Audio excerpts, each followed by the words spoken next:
સોનગઢથી ઉચ્છલને જોડતો મુખ્ય હાઈવે હાલમાં વાહન ચાલકો માટે અત્યંત જોખમી અને મુશ્કેલીરૂપ સાબિત થઈ રહ્યો છે. ચાલુ ચોમાસા દરમિયાન પડેલા ભારે વરસાદને કારણે સમગ્ર હાઈવેની હાલત અત્યંત બિસ્માર થઈ ગઈ છે.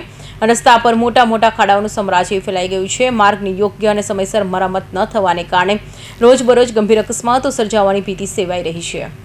સ્થાનિક અહેવાલ અનુસાર હાઈવે પર આવેલા આનંદપુરા ગામ નજીક ચોમાસા દરમિયાન જમા થયેલા કાદવ કીચડ હવે સુકાઈ ગયો છે.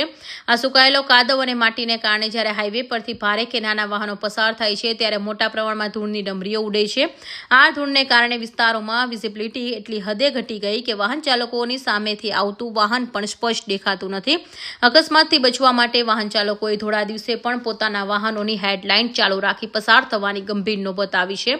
આ જોખમી રસ્તા અને ઘટેલી વિઝિબિલિટીને કારણે આજે જ એક મોટી દુર્ઘટના સર્જાઈ હતી. હાઈવે પર મીરકોટ ગામ નજીક એક માલવાહક ટ્રક અચાનક પલટી મારી ગઈ હતી. સદનસીબે અકસ્માતમાં કોઈ જાનહાનિ કે મોટી ઈજાના સમાચાર પ્રાપ્ત થયા નથી, પરંતુ આ ઘટનાએ તંત્રની બેદરકારીની પોલ ખોલી નાખી છે. જો વહીવટીતંત્ર દ્વારા સમયસર આ હાઈવેના ખાડા પૂરવામાં નહીં આવે અને ઉડતી ધૂળની સમસ્યાનું કાયમી નિરાકરણ લાવવામાં નહીં આવે તો આગામી દિવસોમાં કોઈ મોટો અને જીવલેણ અકસ્માત સર્જાઈ શકે છે, જેને લઈ સ્થાનિક વાહન ચાલકોમાં રોષ જોવા મળી રહ્યો છે.